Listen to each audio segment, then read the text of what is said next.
Welcome to the Oak Life Show episode. Welcome to the Oak Life Show episode 69 special presentation today. It's the entire Food is Medicine presentation by Ms. Karen Radtke. We do the intro here in a second. You just watch it. You enjoy it.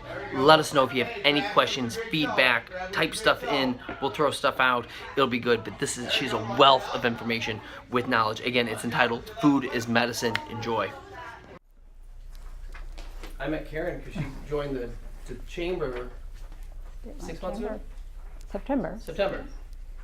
I'll let you do the math. Close. Asked her a bunch of questions because when people say they're a nutrition, a lot of times it means that they sell some type of supplement and it's a multi-level marketing thing and they're going to try to trick you into doing something and da-da-da-da. And I hit her with a ton of questions and she answered everyone awesomely and she really knows her stuff and she'll tell you more about this, but works with very, very tough cases. People who are much more screwed up than you guys. So, man, I feel better. Yeah, so you should feel very good. So it's like she's extremely patient. She's a wealth of knowledge. If you make sure you get her card, but she's a holistic nurse practitioner, certified health coach, and she can tell you more about that stuff. But like this is not. She just didn't. Read a blog and become a health coach. So more to this. So. Without further ado. All right. Thank you for that wonderful introduction, Adam. Yes, he truly did pinhole me the day of my ribbon cutting at the State Line Chamber. He was like, had me backed into a corner and grilled me, and I'm like, wow, this is what people are like in the State Line Chamber. But anyway, we're still friends. So, yes, thank you for having me. I am Karen Radtke. I'm a holistic nurse practitioner and also a board-certified health coach. Now you're probably wondering, what in the world is a health coach? Well, it's not quite like a volleyball coach or a softball coach or a football coach, but I really do partner with other people to help them reach their health goals. So if your goal is to reverse diabetes, reverse heart disease, lose weight, a whole spectrum of medical issues, that's what I help you do. And I do it with lifestyle medicine, not medication. So by lifestyle medicine, I mean healthy diet, movement and or exercise, stress management, getting a good night's sleep, etc., etc. So that's it in a nutshell. I do have my cards and I'll hand those out at the end. So again, thank you for coming. My biggest passion really is talking about nutrition. So I'll try to follow the handout, but if I get too excited and too off course, reel me back in. Does everybody have a handout? And there are some resources at the end. How many of you have ever felt that what you eat affects you either mentally or physically? Okay. Anybody willing to share? Adam? Bad dairy rips me apart. Bad dairy. Now, could you qualify bad dairy? Great value ice cream at Walmart. Okay. All right. Worse. That would be bad dairy, yes. So is it the badness or the dairy that rips you apart? If I do like the Kerrygold butter or Kerrygold cheese, I have no issue. Okay. If I do, again, a half gallon of Rocket Road. We'll never upset anybody. Weird, that's what You're not supposed to eat the whole thing in one sitting. I know, I have that problem too. Okay. Anybody else? Yeah. I notice if I eat a little bit better, I feel much better. Awesome. Yes. If you eat even a little bit better, you feel a lot better. Yep. Could you say more about that? Like exactly what you mean by better? Oh gosh, I ate so much crap. You know what I mean? If I just eat more just straight protein or like vegetables instead of just junk. I mean, Okay. name it, I've eaten it. Okay. I feel more energetic. Awesome. Thank you. Anyone else want to share? like coming off the Super Bowl, eating all the dips. And, Yeah. I don't know about the rest of you. I feel horrendous that night. Sometimes I can't Yeah. sleep. A little alcohol Okay. mixed in there too. Yep. hurts. Can't sleep. Just and you're like, you dumb animal, don't do that again. And then for the Daytona 500, I hate this time of year. Turn Right. off the TV, you won't know about it. Yeah. Masters is coming up. Final Four. That's really when I noticed it. It's Okay. brutal.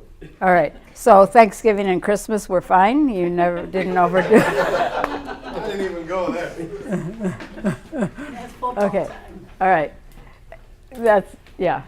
So what do you mean by feeling awful? Can you say a little bit more about that? Sluggish, bloated, Okay.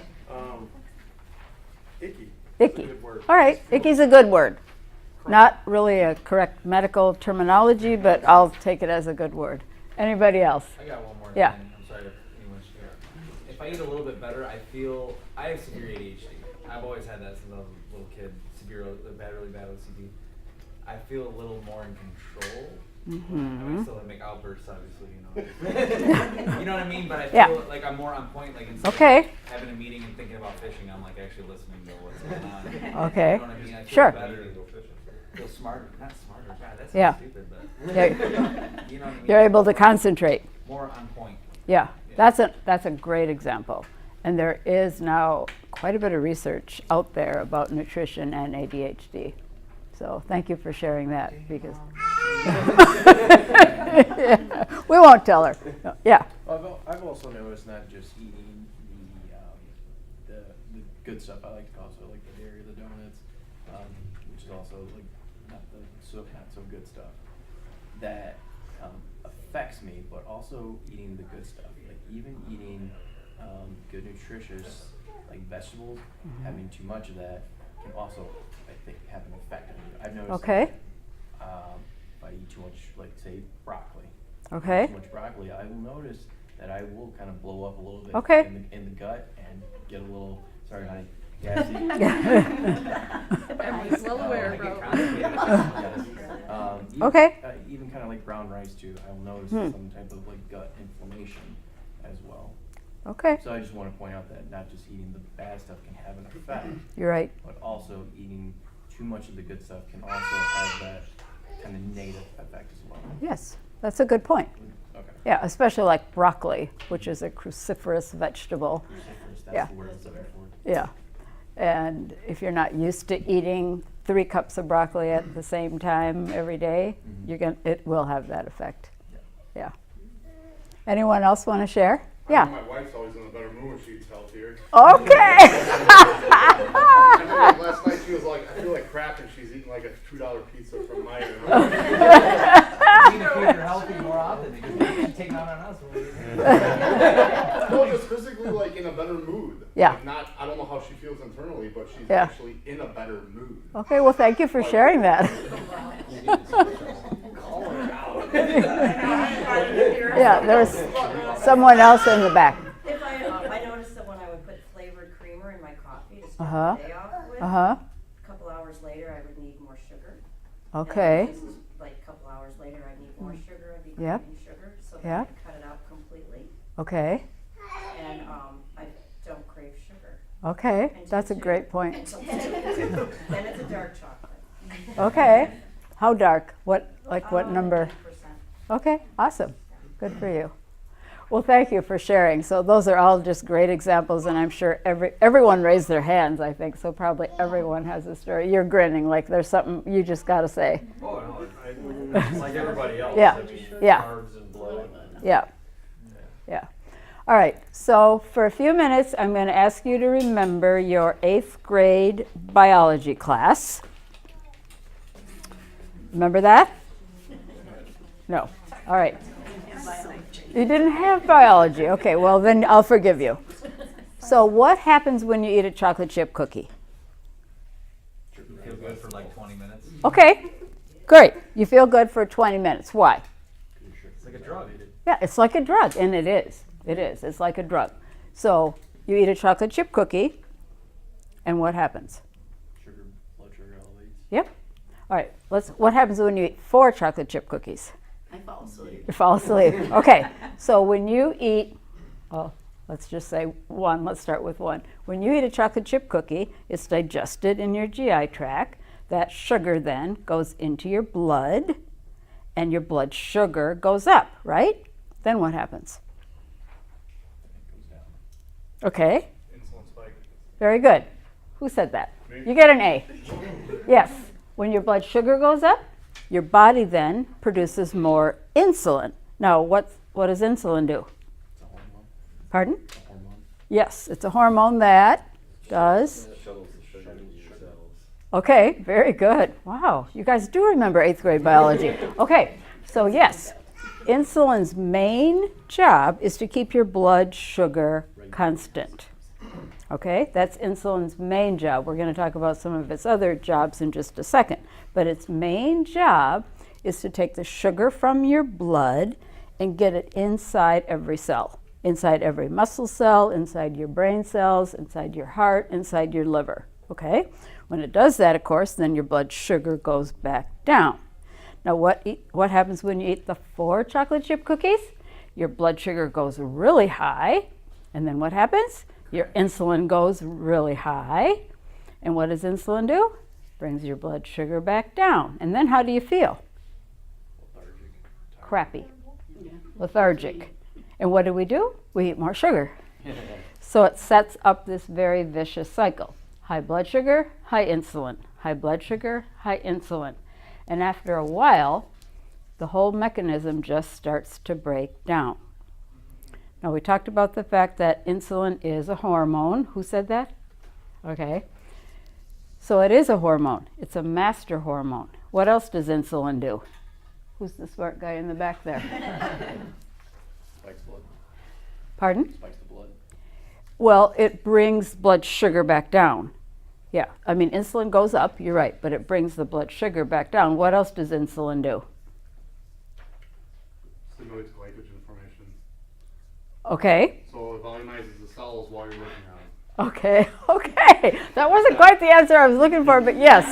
Could you say that again for the benefit of everyone? It benefits, increases glycogen formation so that so bodybuilders take it like insulin before a workout because it pumps up the cells and it pushes sugars to the cells so you get a better pump and a better workout. As long as you're not insulin resistant. Yeah. But if you're insulin resistant, it's not going to help you at all. Yeah. So there's 2 other jobs that insulin has. Number 1 is it promotes storage of fat.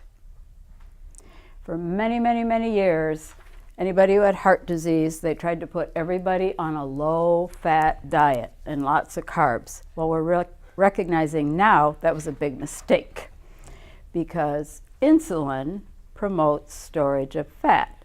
Most people who are significantly overweight is because they eat too many carbs. And people think, well, if you're eating carbs, you're going to burn them off. But if you're eating more carbs than what your body needs, it's going to cause your insulin to stay high, and it promotes storage of fat. So it is one of the leading causes of obesity in this country. Too many refined carbohydrates and or refined sugar. All right, so, wow, you all get A+ for your good answers, that's for sure. Another job that insulin has is it affects leptin. Where does leptin come from and what does leptin do? It is the hunger signal in your body. Yes, very good. Wow, between you 2 guys, you could have given this talk. Okay, so what does leptin do? It is a hormone secreted by the cells of your stomach when your stomach is full. So when your stomach is full, it secretes leptin. Leptin goes through your bloodstream up to your brain and tells you to stop eating. If your insulin is too high, it shuts off the signal. So even though you might not be hungry, maybe you just had a big meal and you shouldn't be hungry is what I meant to say, you might still keep eating because too high of insulin has interfered with that leptin signal going up to the brain.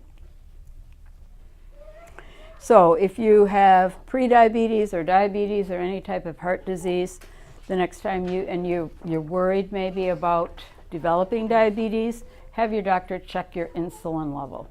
It's not a normal test that they order, but it can be checked. And if it's way higher than normal, that would be a good indicator that you're probably having too much sugar.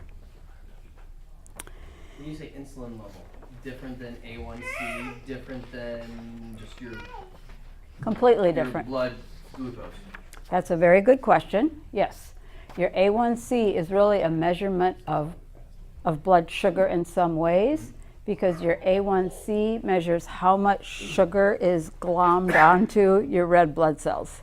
I know that's not a very technical medical term, I but think Sarah told me the exact same thing earlier this week. Did you? Yeah. Yeah. It measures how much sugar is attached to your red blood cells. And your red blood cells live for 120 days. So that is a very good batting average of your blood sugar. So insulin is different than that. Insulin is actually a hormone that your body makes. But again, if you're eating too much sugar and or too much refined carbs, your insulin level will be too high. And that's not a good thing. We're going to talk more about insulin in a few minutes. Is that first one the number you want to keep under 100? The blood sugar, Is that Yeah. the one you're referencing? fasting blood sugar. Yeah, after a meal, of course, your blood sugar, any of us, your blood sugar is going to go up. But yes, fasting blood sugar should be 100 or below. You know what I mean by fasting? Yep. Haven't eaten anything. Yep. They call that glucose on your test? Yes. Yep. Is yours normal? 101. Okay. They've told me. They've told you. Yeah. Oh, you're right above, you're right borderline. I don't think I've ever seen insulin. And for me, I You're don't right. know how. It's not I a mean, that's routine. really Yeah. a super special one that. Well, not super special, but you have to ask for it. It's not part of a routine chemistry panel that they do. But if you think, if you're at all worried you might have diabetes or prediabetes, or there's a strong, I'm not even going to say that. If you're worried that you might be pre-diabetic or have diabetes, ask your doctor to check that. Any other questions?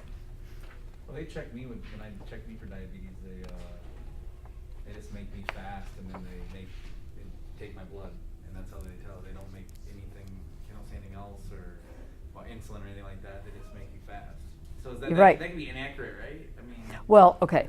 In the good old days, anybody who was diabetic or they're worried about diabetes, that's all they would do, is check your blood sugar. So if you were diabetic, you've had diabetes for 10 years, the night before you're going to have your blood checked, you're really, really good. You skip dinner, you just drink water, you go into the doctor's office, you have your blood checked. Oh, well, your blood sugar is not too bad. It's 112. That's not a true measurement for most people. But now with the A1C, as Adam brought up earlier, you can't cheat. Because if they suspect if your blood sugar consistently is a little bit higher than what they like it, they'll do the specialized test called A1C, hemoglobin A1C, and you can't lie with that one. Yeah, it really checks, like, for the last 3 months, 24/7, how good has your blood sugar been. And if that number is too high, then they will tell you that you have diabetes. But a general... For me, is that what they're doing?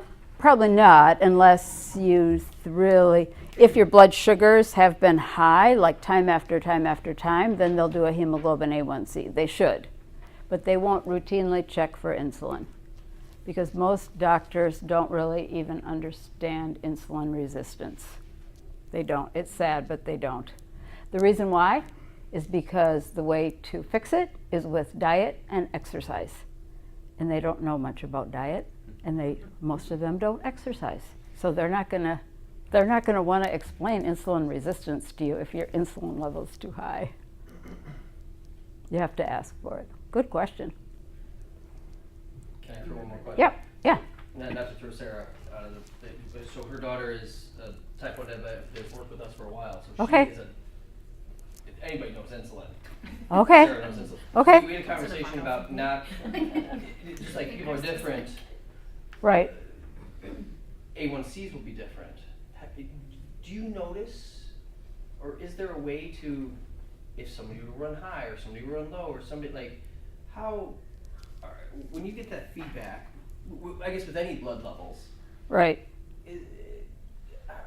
are there any ones that you like take with a grain of salt, or like how much flexibility, or like Yeah. if it's written on the sheet, the number's 100. If you're 101, the world's about to explode. Like how do you Well, interpret that? okay, good question. So type 1 diabetes, of course, is very different than type 2 diabetes. And type 1 diabetes, your body does not make insulin, period. How old is your daughter? 17, 17. Okay, and how long has she had diabetes? since she was 10. Okay, all right. Is she pretty well regulated then? Well, I can tell you she has a very excellent A1C. Okay, no, then she's well regulated. Then she's well regulated. If you're type 1, she's type 1 diabetic, you're just walking the tightrope, and you have to be well controlled. And the way you need to know minute by minute, hour by hour that you're well controlled. So that is by, excuse me, blood sugar. Yeah, you get episodic A1Cs because that tells you how well regulated she is in the long run. But day by day, hour by hour, especially if she's working out, she needs to be checking her blood sugars, which I'm guessing she is. Yes. Yeah. Through advancements Good. of technology Yeah, does she have a pump? and a CGM. Awesome. Yeah. Good. Okay, wow, you guys have really good questions. All right, so why do we even care about all of this? The first section is talking about food and how it affects our mood. We know that there is a strong correlation between high sugar diets and depression. And the reason for that, we believe, we don't have absolute proof, but we believe is because of insulin. Now, there's a whole nother cycle that has to do with mood swings and sugar and craving that we're going to talk about in just a minute here. But there was a study published in 2015 of 60,000 women, which is the most definitive study so far, showing a strong correlation between high sugar intake and depression. The other thing is we know that high sugar diets and refined carbohydrates lead to mood swings. Now the question there is, what comes first, the chicken or the egg? Do the mood swings lead to craving carbs and eating, the whole gallon of Great Value ice cream? Or we know your secret now. Yeah. Okay. We'll let you off the hook. Yeah. Yes. Why females? Why females? That's a good question. I didn't do the study, but I just know in reading the literature that. Mood swings. Yeah, probably.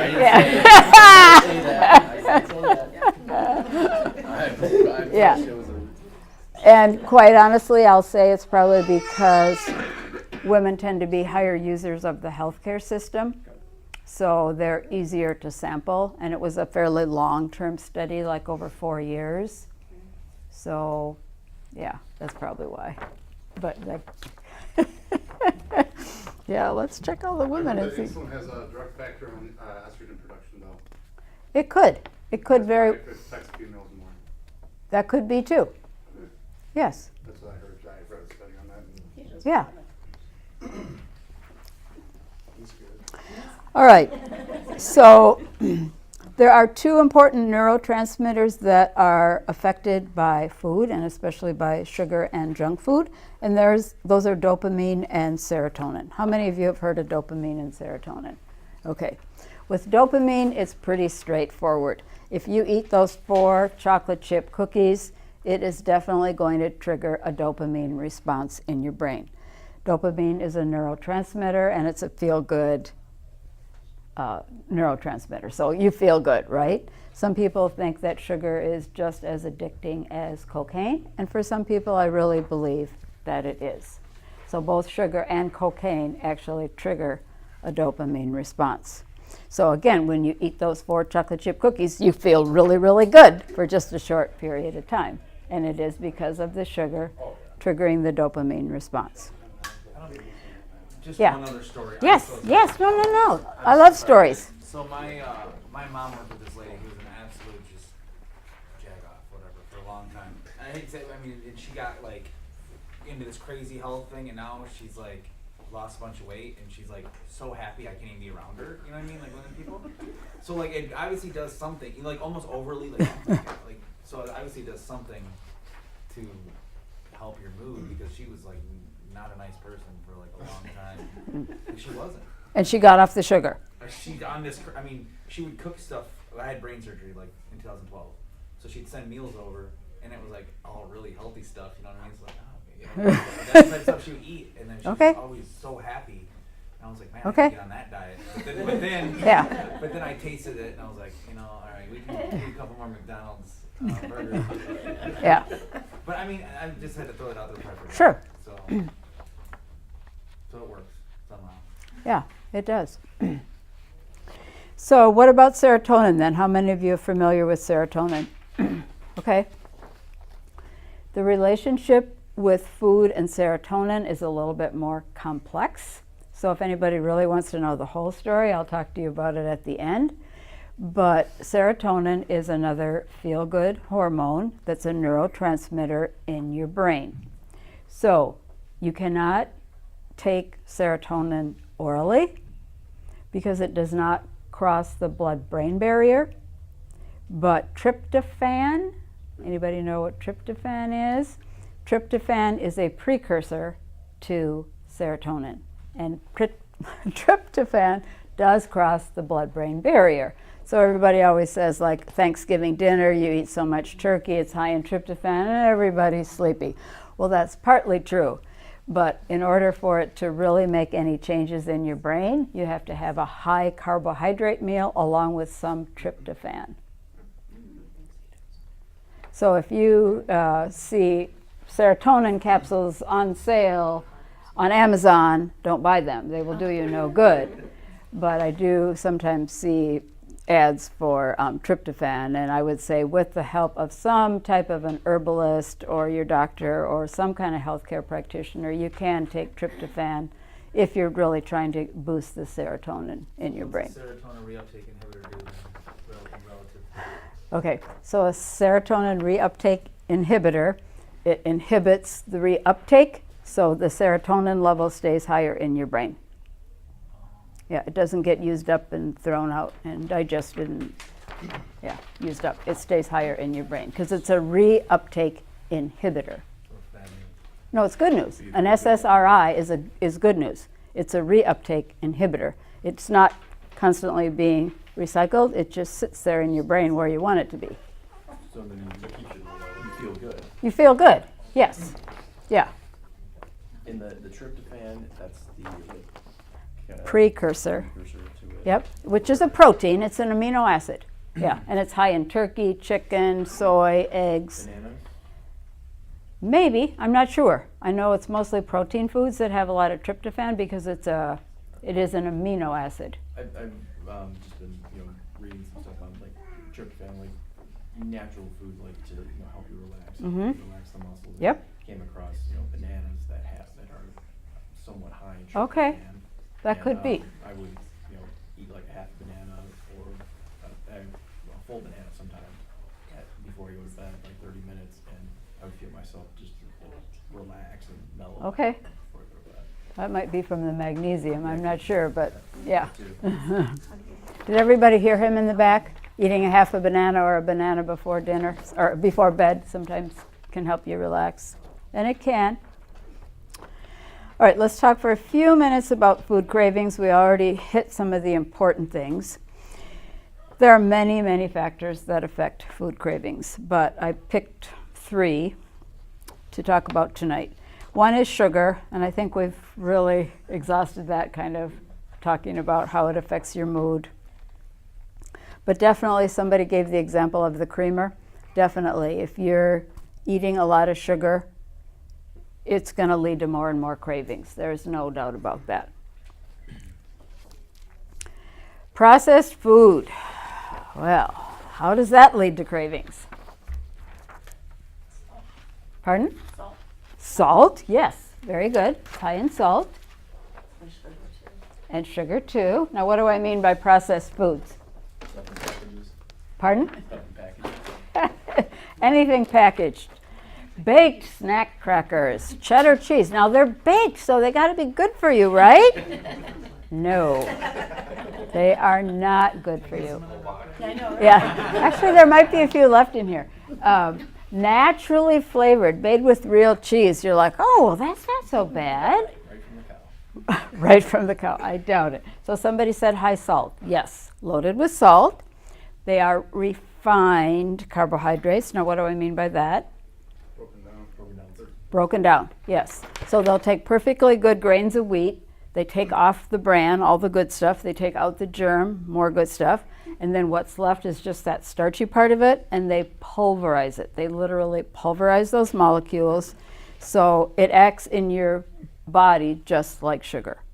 So that's what's so bad about these, even though you'd think on quick look, oh, they're not so bad.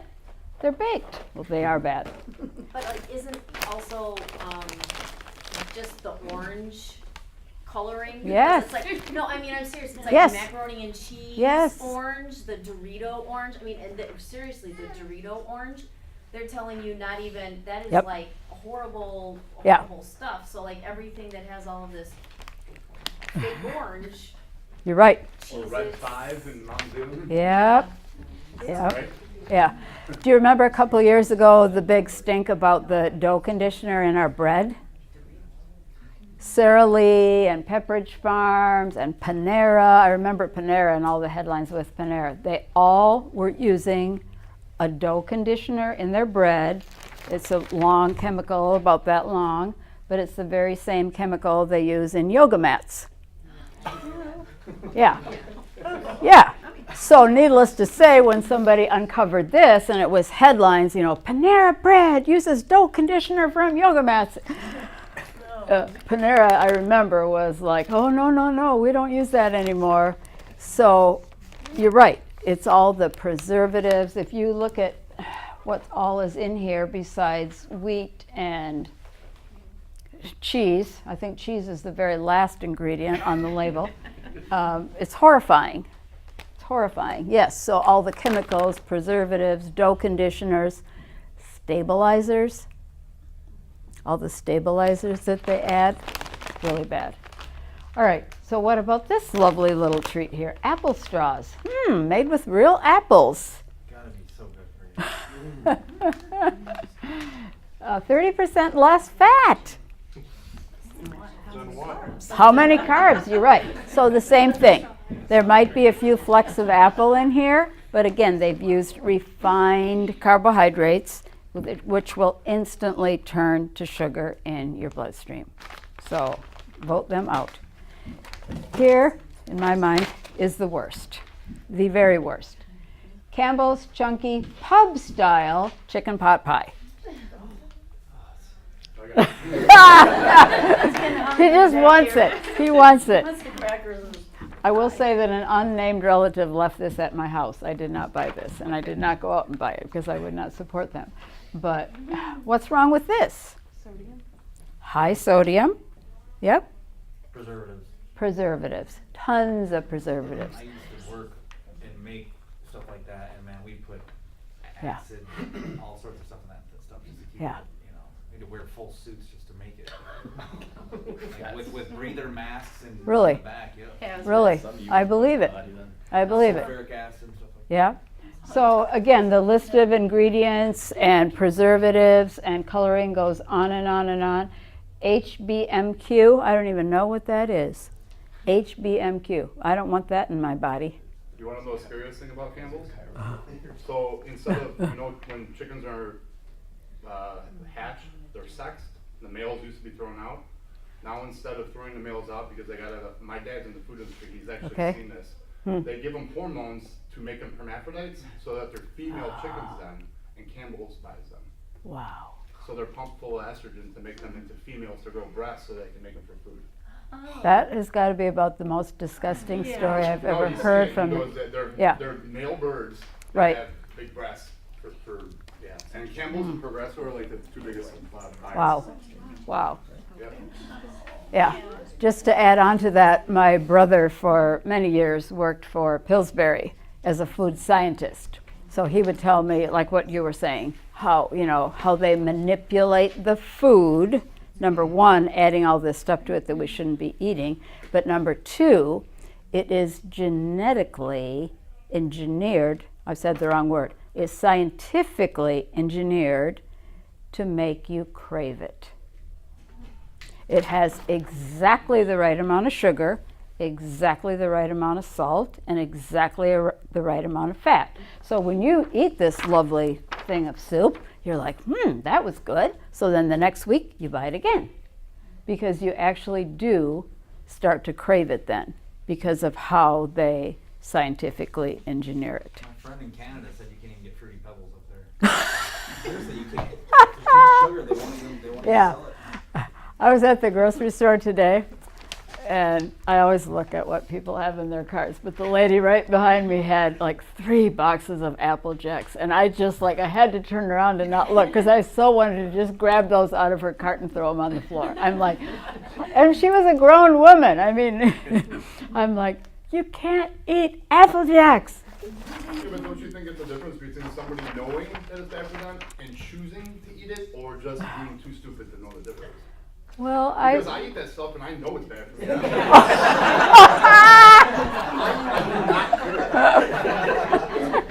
Honestly, I feel like I don't care. I mean, I eat it and I eat it because I like it. So, okay. Well, I'm not unhealthy because of it. yeah. So, Well, at your young age, you can still get by with that. Let me just say that. At your young age, you can still get by with that. The point will come when you can't. But yeah. No, I totally understand that. But, Yeah. I mean, but that's what I feel like is Yeah. some people like, I mean, it's like smoking. Everybody Right. knows it's bad, but they still Right. do it. So, I mean, at what point do you just like, okay, don't eat that, don't eat that. Well, I want Yeah. to eat it. Okay, eat it. Yeah. You know. That's a good question. Yeah. I mean, and we all eat for the wrong reasons. So, Yeah. but that's a good point. All right. So then the third item on there under food cravings is stress. How many of you have any stress? Anybody? Since Anybody? the workout's done, not so much. Not so much. Okay. All right. We all have stress. I think that's kind of a given in this day and age.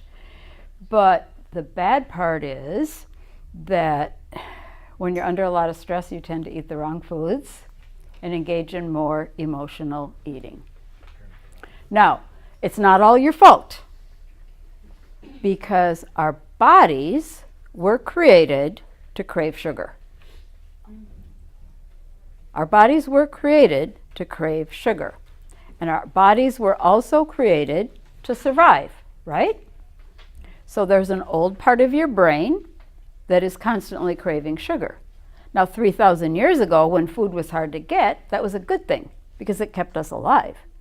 But now in this day and age, when there's a McDonald's on one corner and a Culver's on the other, so that old part of your brain is still craving all the sugar, but God in his infinite wisdom also gave us a frontal lobe, which is the more analytical, cognitive part of your brain that helps you use good judgment.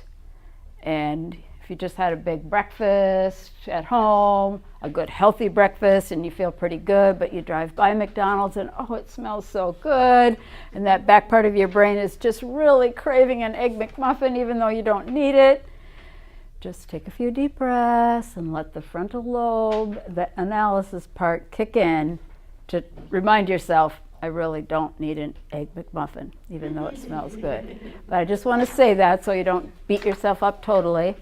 And yeah, our bodies were created to crave sugar. But that makes it a little bit harder sometimes then to be able to get off the sugar if you're addicted to it. So let's talk about the physical effects of food in the body. We spent quite a bit of time talking about how it affects us mentally and how it affects us overall. Now let's talk about the physical effects. Basically, what you eat, every bite you eat affects you very powerfully. It's either helping you or promoting disease. Every bite you take. Now, we don't all eat perfectly all the time. And I really think when you're young, you can kind of get by with murder in a lot of ways. But then as we get older, we really do need to change our eating habits to prevent and or reverse disease. So, what causes chronic disease? The underlying factor is inflammation. Now, we all know what inflammation is. If you accidentally cut your finger or you have a bad hangnail, what happens? It gets all red, it's kind of warm, it might be swollen. That's an inflammatory response. It's part of our immune system and it's normal. But what we don't see is all this internal inflammation that's constantly going on, and that is a precursor to most chronic disease. Heart disease, diabetes, strongly linked to obesity. There's good research now linking it to cancer, good research linking it to Alzheimer's. It's that chronic inflammation in our bodies that is a precursor for disease. So what causes internal inflammation? Food. Okay, that's one. And what kind of food? Sugar, yep. Sugar and refined carbohydrates are the two most potent inflammatory foods. What else what other foods? Pasta. Pardon? Pasta.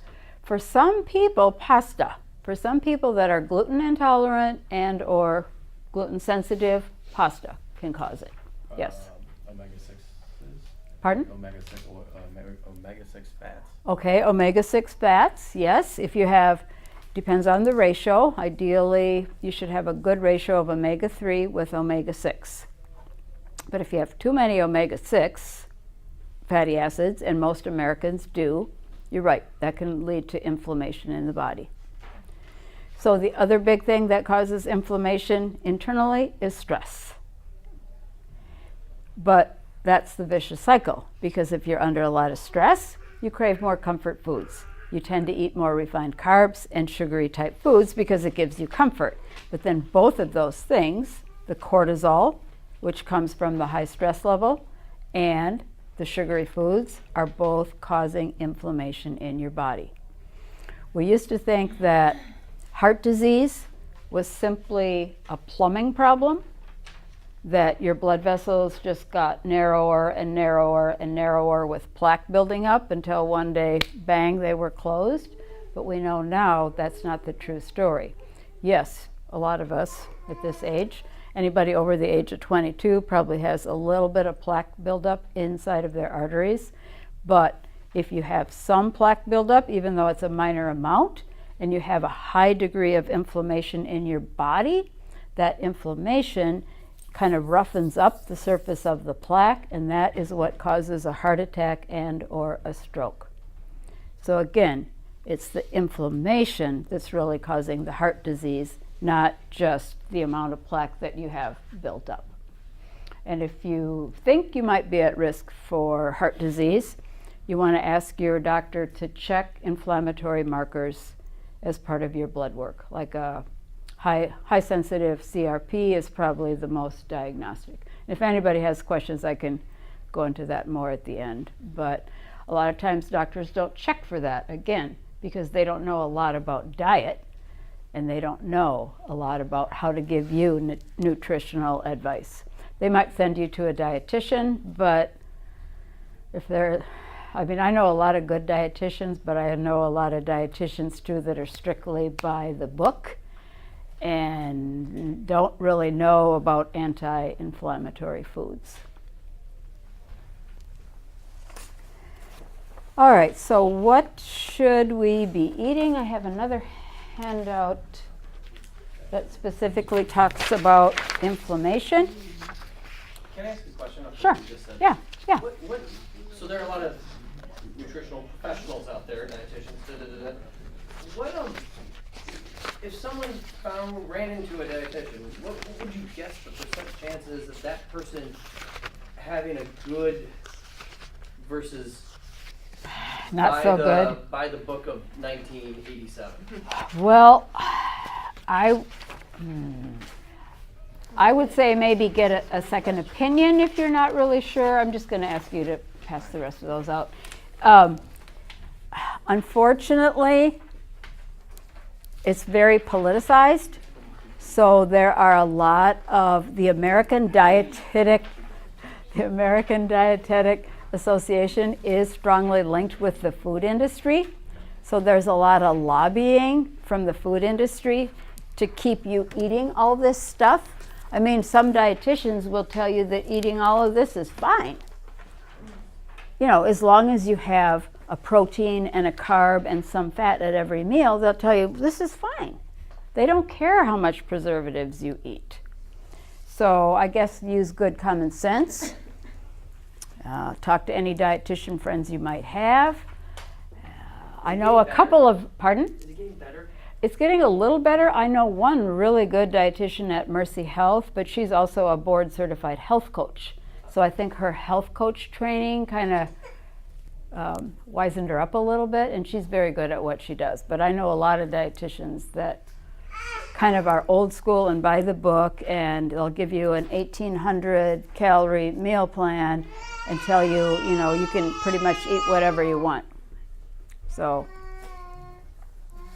all right, so everybody should have that handout then for anti-inflammatory diet. So I feel like that's half the problem. We tend to ask 10 nutritionists or dietitians, they're going to have 10 different answers. So, I mean, at the end of the day, like, how much is this actual facts and how much is actual opinion? Well, that's a good point. I mean, that's what I told John. I said last Yeah. time, I said, well, you know, I mean, you could come in here and say, oh, I think this, I think this, I think this. Well, that's your opinion. Right. If you actually led the conversation with facts, then it's a lot better, Yeah. you know, because that you have facts to back it up instead of like, oh, I don't like this, I don't like that, you know what Yep. I mean? Yeah. So, I mean, how do you even find somebody that like is leading their nutrition studies like by studies, you know? Okay. It seems like every day they come up with a Yep. different study. Red wine's good, white wine's good. Right. You know, 2 glasses of wine is good this day, and Yep. 2 weeks later it's not. You know, like you never know what to believe anymore. The absolute definitive study on nutrition is called the China study. If you don't have it, get it. Are you familiar with that? Yeah, it is the definitive study. It was done on, I'm making up this number, but like 200,000 people. And that book has all the other research in there too. The Harvard Nurses Research Study, which is a 20-year longitudinal study, is also quoted in that book. I guess if you're really not sure, do the research behind the research and, you know, find the original research that those opinions are based on. And there's a couple of MDs that I do highly recommend. One is Mark Hyman. He is an MD. His research is solid, and a lot of his advice is built on the China study. So I look at their credentials, and then if I doubt their research at all, I go to the research that they're basing their opinions on. But the China study is the definitive study on the relationship of nutrition and disease. That's a really good question. I bet I am running out of time. You all have such good questions. So any questions about that handout? Eggs are on there. I mean, I thought eggs were cholesterol. They're great. You can eat some eggs, you know, 3 to 4 eggs a week. It does say vary. It does say vary from I mean, a person. dozen every day. It says what? It does say vary from person to person. Okay, all right. I haven't looked at that in a little while. Yeah, Oh yeah. and it does. It depends on what you're trying to accomplish. If you're 25 and healthy, you can eat an egg every day, but if you're already developing some health problems, if you have high cholesterol already, I would maybe limit the number of eggs to 3 a week. And they have, I don't know if this is good or bad, but they have actually modified eggs a lot from what they used to be, so they do have less cholesterol and more omega-3. But can you really like give statements like that? I mean, could you literally make a diet plan for like every single person in this room without having a health history and body weight No. and everything? No. Because In I mean, fact- don't you think that, you know, one person can handle more eggs than another person, or needs more calories Yep. every day than another person just to actually survive? Yeah. If you have a handout, the next section, what to eat, that's the number one statement there. There is no, unfortunately, if we could all just eat exactly the same thing, it would be easy, but it's not. About 20 years ago, there was a book that came out. It was called Eat Right for Your Diet Type. And when it first came out, it was strongly, strongly ridiculed by the medical establishment, by the Dietetic Association. But now they're kind of changing their thinking about that a little bit, that there is some validity to it, and not that you have to know your blood type. But one of the best books, I forgot to put it on your bib list too, it's called The Longevity Diet. And talk about research, this is the guy who has done the research. He, well, of course he made a book out of it now and probably made some money, but he's talking about, if you look at the world population and those population of people that live into their 90s and to 100, what is it that they eat? And the long and the short of it is they don't eat red meat. But he talks a lot about that people are different. So his advice is eat what your great-grandparents ate. If you're from Ireland, you should be eating potatoes. You know, if you're from India, you should be eating rice. So I do think there is some validity in that. And if you study Ayurvedic medicine, that's what they're all about. You know, in Western medicine, we put everybody in the same box. And, you know, if you're white, male, Caucasian, this is what, you know, you all should eat that. Well, I don't believe that's true at all. I think that... What was that book called? Oh, the Longevity Diet. And he talks also about the China study. So the last part, and I'm sorry, I'm running out of time here. What to eat. Again, there is no one perfect eating plan for everyone. We are all a little bit different in what we need and what we can get by with. And it depends on your age, too. You can't eat the same way when you're 62 as what you ate when you're 22. And I think that's where a lot of Americans run into trouble, too, is they try to eat the same as when they were younger. She just wants to come up here and help me, I think. Oh, she wants that. Okay.